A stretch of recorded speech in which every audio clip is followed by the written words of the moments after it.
Hi, everybody. Welcome to Your Move. I'm Andy Stanley. If you're like most people, you consider yourself a generous person. But what if you're not? What if you're wrong? What if there is more to generosity than just random acts of giving? Stick around and I'll tell you what real generosity looks like right here on Your Move.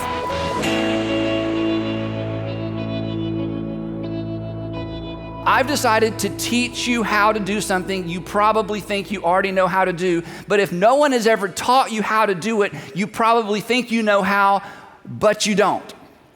So what I'm gonna do for the next 3 weeks is I wanna teach you how to be generous. Not how to give. All of you know how to give. Everybody knows how to give. Everybody in America knows how to give. This is a be versus a do. I'm not trying to get you to do something. I want to teach you for the next 3 weeks how to be generous. Now, as soon as I say that, I know what you think, because I'm the same way. As soon as somebody says you don't do something, you immediately think of that one time you did it.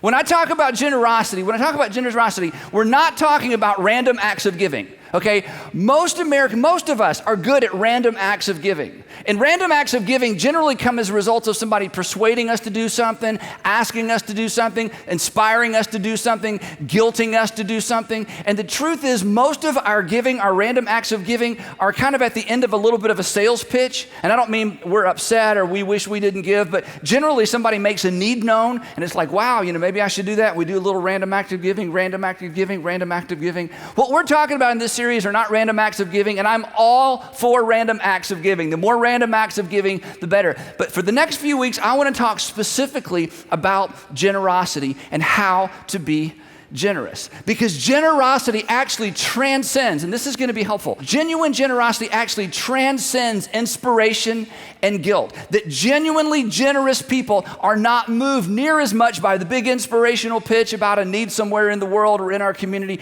nor are they ever moved by guilt. Because generous people have moved beyond that. But I want to make you a promise about this series as we go forward. And here's the promise.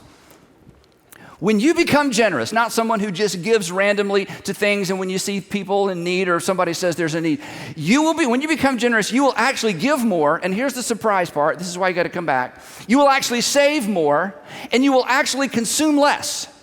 That generous people by nature, when you become generous, you will give more.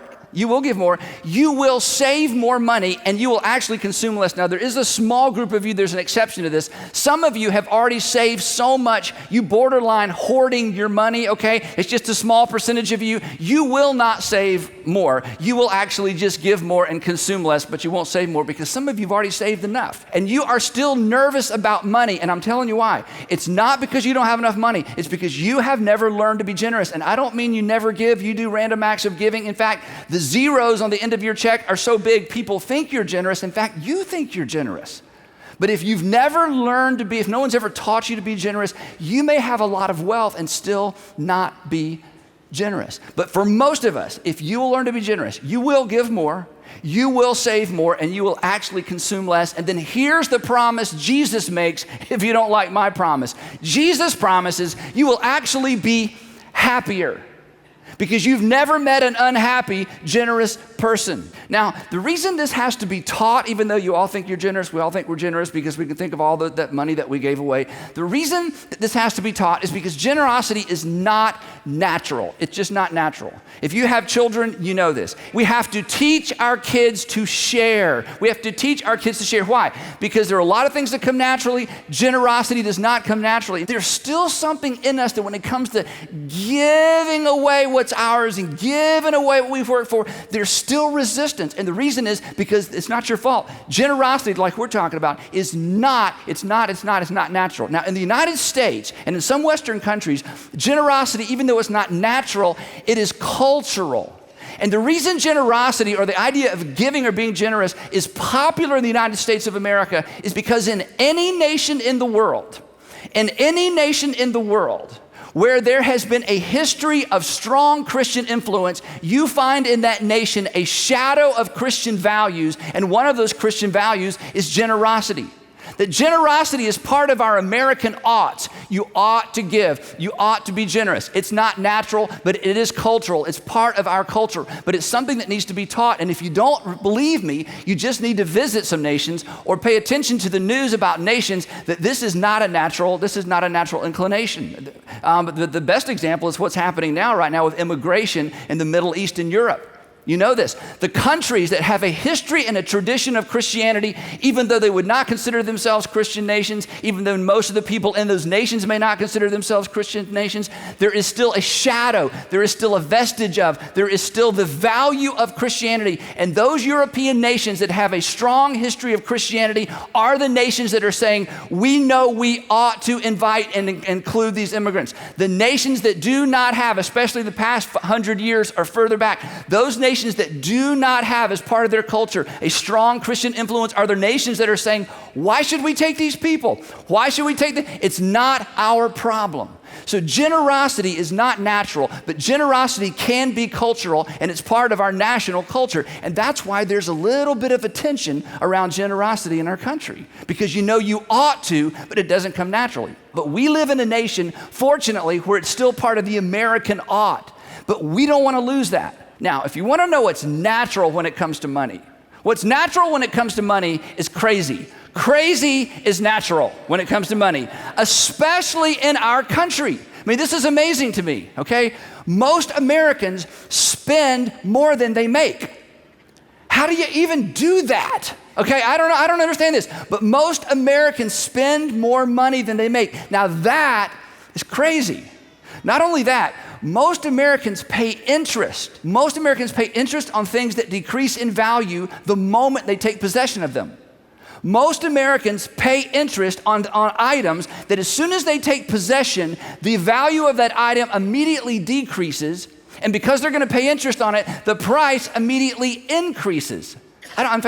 This is so confusing. I had to sit down and do a visual, so I'm going to show you my visual. I have a chart to explain this because this is crazy. Here's what it looks like. Okay, this is time, right? Okay, and then this is the point of purchase, right? So this moment of purchase, and the moment you purchase something that's going to decrease in value over time, and you're going to pay interest on it, whether credit card interest or you finance or whatever. Here's what happens: immediately, the cost increases and the value decreases. Now, this is crazy. And we live in a culture where this is so normal that we think it's normal. This is not normal. This is crazy. But here's something that's just as crazy. We don't feel rich, but we are. We don't feel rich, but we are. But we feel generous and we aren't. We don't really feel rich. Again, there's somebody that could drop into your life from third world country and they would look at your life and say, are you kidding? You're rich. And you would try to explain the financial pressure you feel. And someone from a third world country would listen to your complaints about your financial pressure and they would think you're crazy. We don't feel rich, but we are. But we think we're generous. And as you're about to discover, we really aren't. So here's what do I mean when I say generous? If generosity isn't just random acts of giving, if generosity isn't just the moment, where I take something that belongs to me and give it to somebody else, what do we mean by generosity? So real quick, I'm going to give you 4 myths. I've already given you 4 myths. Then I'm going to give you a definition. Then we're going to look at something Jesus said. And then I'm going to ask you to use your imagination. All right. So here's 4 myths about generosity. Number 1, we've kind of covered this. Generosity is spontaneous. I go somewhere and they're raising money for something. I'm like, oh yeah, here's some money. Lady down the street, has a tough time. Family down the street has a tough time. The neighborhood collects money. Oh yeah, here's some money. Find out one of your children at school, somebody in their school's having a tough time, or you go to a fundraiser and somebody talks about something they're doing globally, like here's some money. So that's spontaneous giving. That's random giving. But that's not what we're talking about, because generous people are actually less spontaneous. Generous people are actually less emotional in their giving, and generous people, and this is why I want you to be generous. I want to teach you how. Generous people are far more strategic in their giving. It's not hit and miss. Second one, generosity, the other myth, is that generosity is determined by cash flow. I can be generous today, but I can't be generous tomorrow. I just got paid, so I can be generous. We're at the end of the month, I can't be generous. That somehow generosity or a person's ability to be a generous person is determined by cash flow. Generous people are consistently generous. Generous people, their generosity is not determined by cash flow. So if you're one of those people who generally, I give when I can afford it, I don't give when I can't afford it, chances are you're a giver, but you've not learned to be generous. The third myth about generosity is this: it's the amount that counts. This one drives me crazy, but I always smile and, I don't want to be rude. You've heard this 1,000 times. That was such a generous gift. He made a generous gift. She made such a generous gift. And I'm thinking, no one knows if that was a generous gift except the person that gave it. The only person that knows if a gift is generous is the person that made it. Adding zeros to an amount does not necessarily determine whether or not a gift was generous. It may be a lot of money compared to what I make. It may be a lot of money compared to what you make. But one of the ways that we fool ourselves into thinking that we're generous is by looking at the amount of money. That was a generous donation. The amount, here's what we're going to learn about generosity. And when it comes to generosity, the amount does not count. Because giving is only one part of a person's overall finances. The only way to know whether or not a gift was generous is to know everything about that person's finances. And nobody knows everything about your finances or anybody else's finances except perhaps your accountant. So here's the great news. Everyone can be generous, and everyone can make a generous donation when you understand generosity. And then here's the last myth, and simply this: that rich people are generous. Rich people are generous. Andy, I get this. I'm all for it. I know some generous people. But Andy, when I become rich, then I'll be generous. So let me clear this up, okay? Pay attention. Rich people are rich. Generous people are generous, and there is no natural correlation. And let me just predict something for all of you in your 20s. Okay, this is so important. If you are not generous now, when you get rich, you will just be a rich person who's not generous. Because there is no correlation between how much money you have, how much money you make, and whether or not you are generous. They are two completely different things. And I want you to learn to be generous, but you have to learn it. It has to be taught because it is not natural. Everybody, regardless of your income level, can be a generous person. So, real quickly, I want to give you the definition of generosity that we're going to use throughout this series. And I just need to let you know up front, this is the best word I can come up with. This is a clunky definition. In other words, this isn't pithy. This isn't, it takes one to know one. I mean, this is like clunky. In fact, and I made it kind of clunky and difficult on purpose because I want each one of these words to make a difference in your thinking about generosity. I'm just going to give you the definition. Then the next couple of weeks, we're going to come back and kind of take it apart and parse some of these words. But here's what I mean when I talk about learning to be generous. Here's what generosity is. Generous is the premeditated, that means you got to have a plan. Generous people have a plan. Calculated, generous people already know how much they're going to give. Designated, generous people have pre-decided where it's going to go.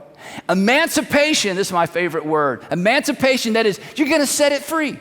Generous people understand that they will, in order not to be possessed by their possessions, they have to realize they're not a possessor to begin with. And generous people understand that when they order their lives around generosity, they are setting free personal financial assets. So this series is not about being generous with your time or generous with your relationships or generous with whatever. This is specifically about being generous with your money. It's the premeditated, calculated, designated emancipation of personal financial assets. Now, if you're saying, Andy, where did you get this? I made it up, okay? You're not going to find this anywhere. I totally made it up because I want us to understand and I want us to slow down and understand what it means, not simply to give, you're all good givers, what it means to live a generous life. Because here's the thing, and here's what I really, really want for you, and hopefully you've heard this and you know this.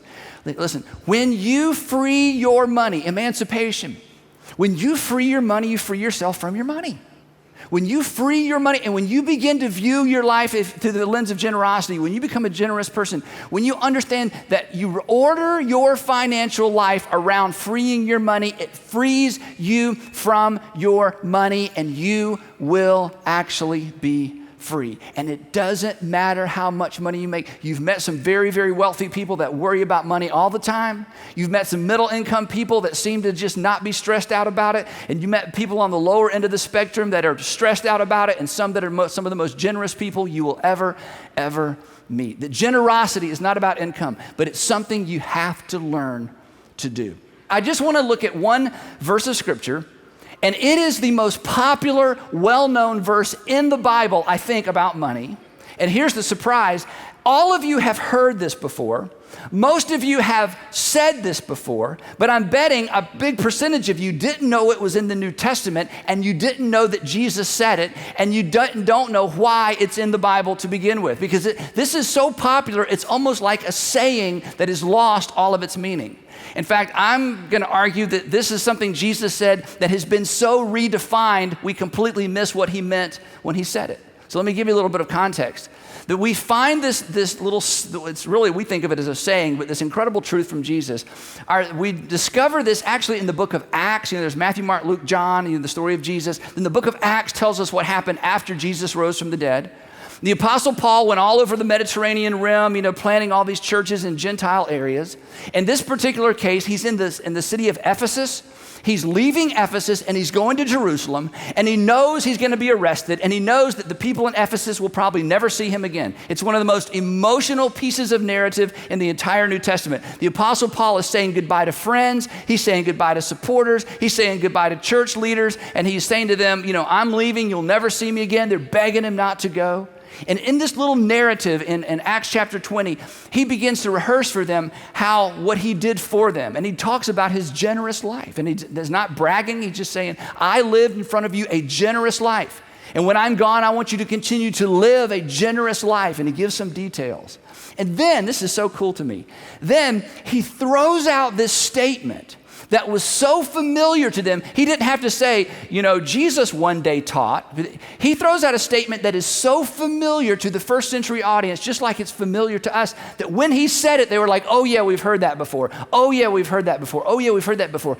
But they understood what Jesus meant when Jesus said this, whereas for us, it's become a pithy little saying that we oftentimes say when we're giving a gift or we feel good about giving a gift. So here's what the Apostle Paul says. Then I want us to look at this. This is such a powerful, powerful idea. And it really sets the direction for this entire series. So he's at the end of this farewell. He's about to get on a boat. They're never going to see him again. And he's talked about a generous life. And then he says, remembering the words of the Lord Jesus, remembering that the words the Lord Jesus said, in other words, remembering like you already knew this, you've been taught this before, this isn't new information. Remembering the words the Lord Jesus said, it is more blessed to give than to receive.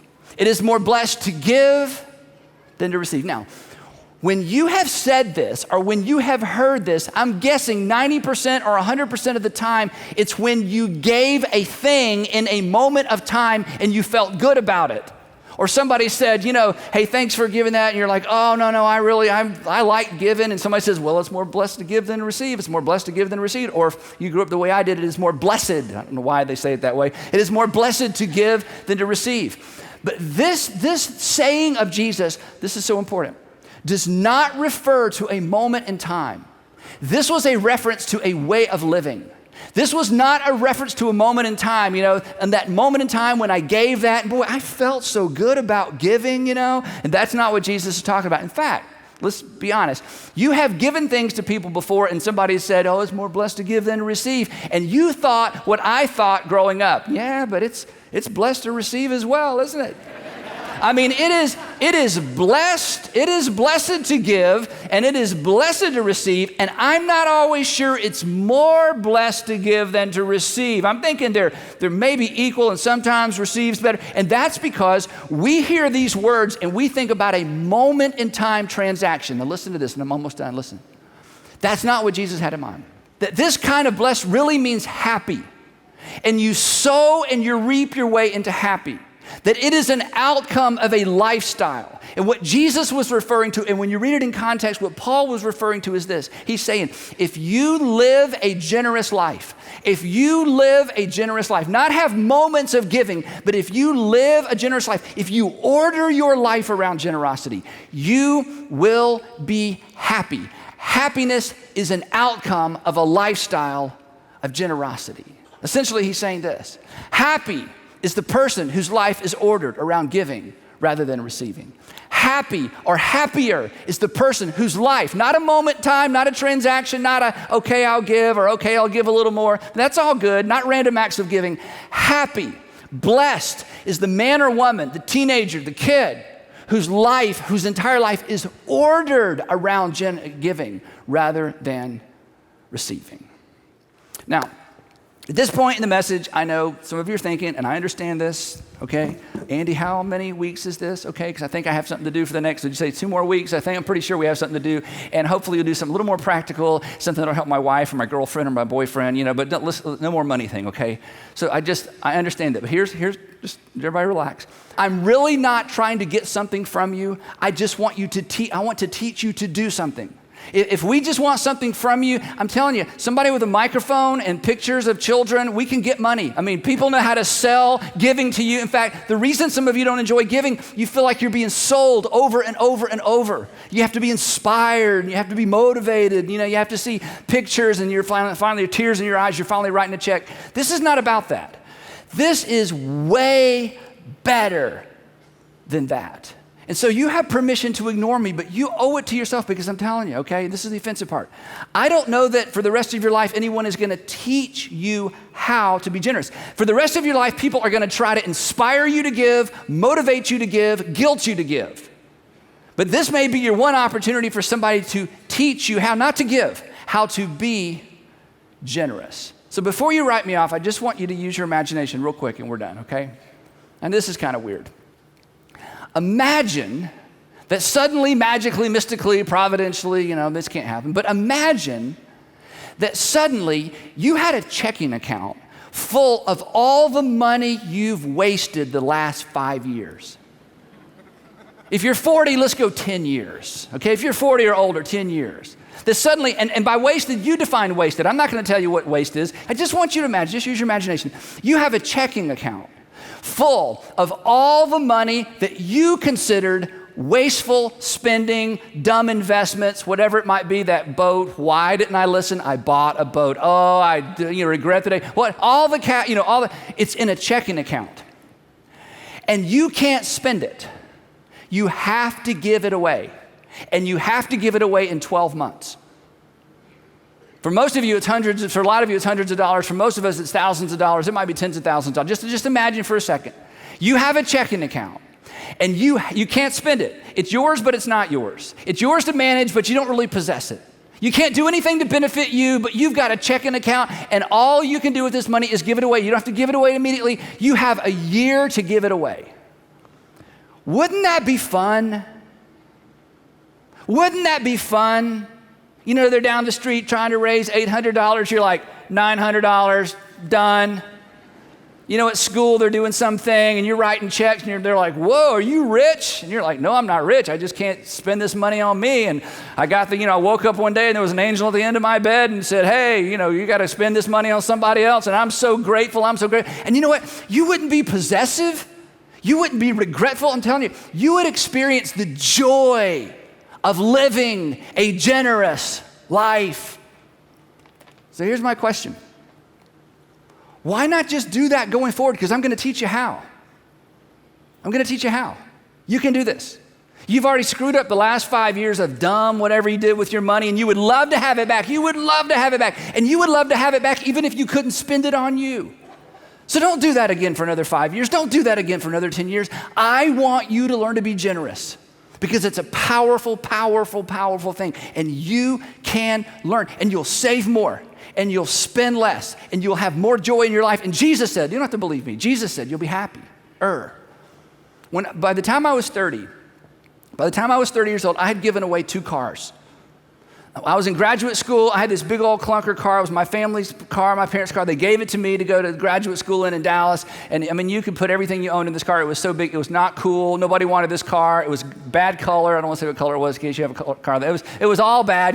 It was a big family car, and it was just me, the single guy, going to graduate school. And while I was in graduate school, there was a family that had a really, really difficult time. They had 3 kids, just a tough time.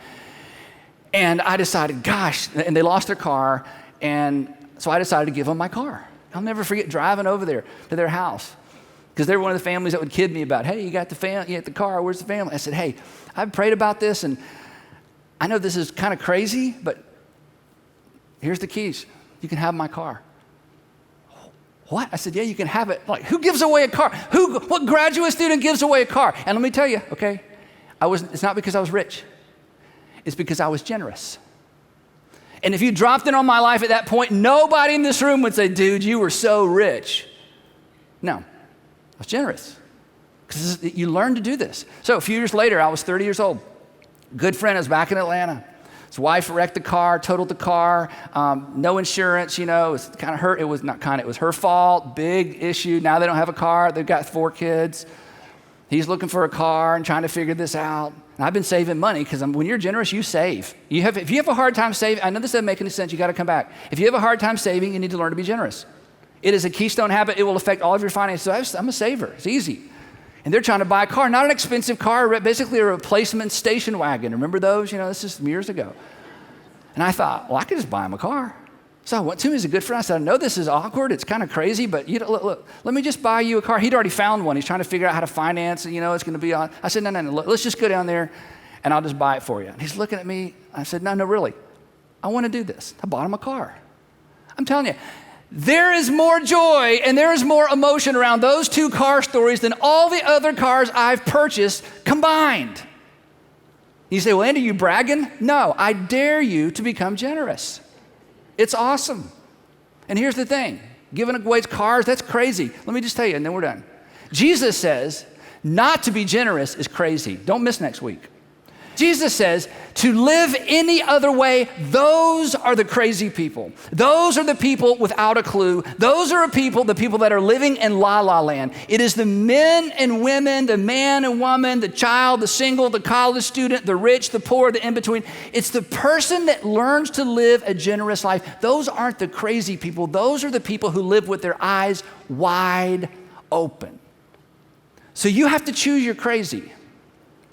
But before you do, you need to come back next week for part 2 of Crazy Like Us.